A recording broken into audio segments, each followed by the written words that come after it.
प्यारे बच्चों, 8th class math chapter 7 है कंपेयरिंग क्वांटिटीज का नेक्स्ट टॉपिक है फाइंडिंग डिस्काउंट। डिस्काउंट कैसे निकालते हैं।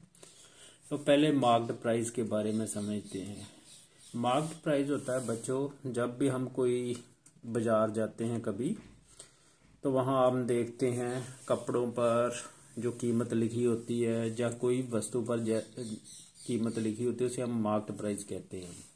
जैसे ये बेकिंग पाउडर है अजंता का, जहाँ भी मार्क्ड प्राइस है, एमआरपी पाया ना, इसका मतलब मैक्सिमम रिटेल प्राइस। आप इसे मार्क्ड प्राइस भी कह सकते हैं, कई बार मार्केट प्राइस भी कह देते हैं।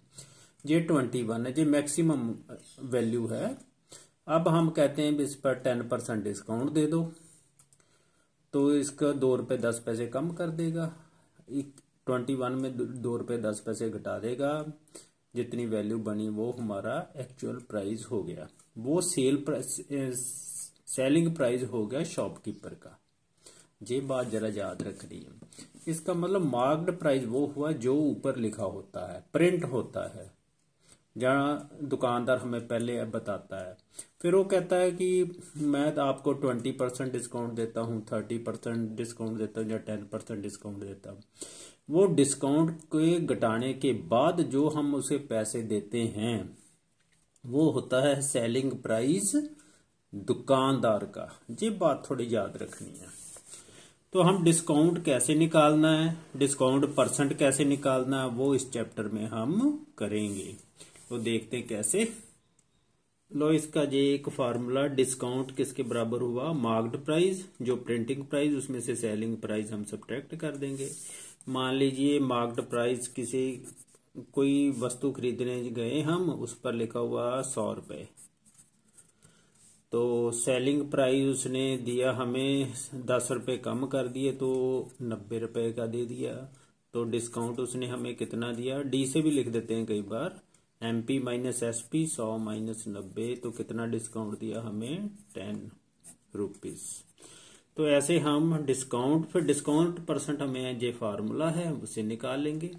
डिस्काउंट को इन शॉर्ट फॉर्म में, जहां डी भी लिख देते हैं, MP marked price minus SP selling price, in short ऐसे लिख देते हैं।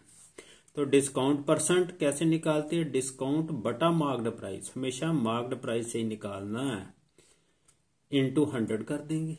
तो ये 2 फार्मूले आपने याद करने। एक फार्मूला हम डायरेक्ट और बनाएंगे जो आपकी बुक में नहीं है, उससे काम और आसान हो जाएगा।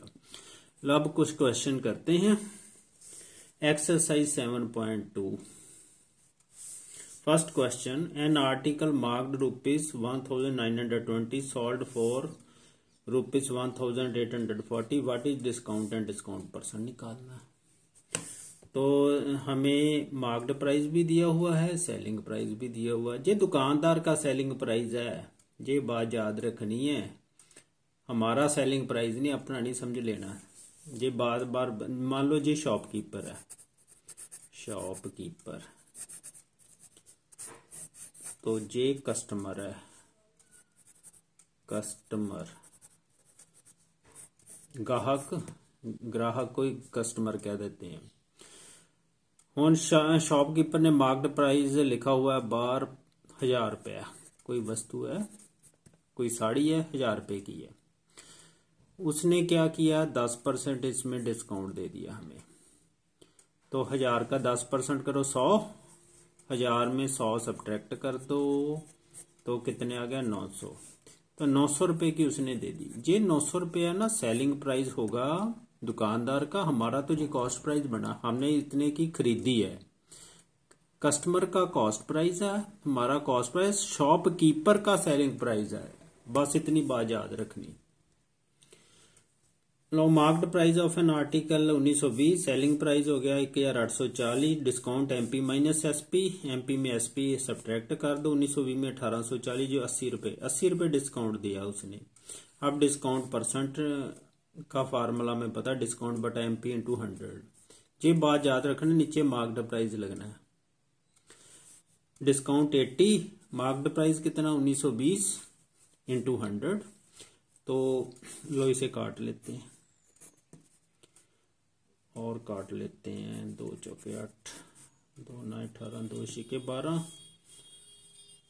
तो 4 24 चौक 96 और काट दे 4 छिका 24 4 2500 25/6 आ गया। 25/6% इसका आप मिक्स्ड फ्रैक्शन बना लो 6 से 4 से 1/6% बन गया। इतना डिस्काउंट दिया। ऐसे क्वेश्चन नंबर 2 है हमारे पास। बुक मार्क्ड प्राइस ₹791 किताब है, उस पर मार्क्ड प्राइस लिखा हुआ 791, तो बेची उसने 678 की है। डिस्काउंट और डिस्काउंट परसेंट जैसे ऊपर वाला क्वेश्चन वैसा ही है। मार्क्ड प्राइस बुक का 791 रुपीज, सेलिंग प्राइस ₹678। पहले डिस्काउंट निकाल लो, MP minus AP. Marked price में सेलिंग प्राइस सब्ट्रैक्ट कर दो, 791 माइनस 678 ₹113 आ गया। अब डिस्काउंट परसेंट का हम फार्मूला पता ही है, डिस्काउंट बटा MP इंटू 100, 113 बटा मार्क्ड प्राइस 791 नीचे लगा लो इंटू 100। अब इसको काट लेते हैं जी। 113 ना 7 से कट जाता है सीधे ही, तो 100/7 आ गया। इसको डेसिमल फॉर्म में चाहे आप ना मिक्स फ्रैक्शन में लिख दो वो भी ठीक है। जहां पीछे आंसर डेसिमल में दिया था तभी मैंने निकाल लिया। इसको मैंने 3 डेसिमल प्लेसेस पर निकाला, तो जहां 5 आया तो मैंने जहां ये डिजिट बढ़ा दिया, 8 का क्या कर दिया 9, 14.29% ये आंसर आ गया। इतना डिस्काउंट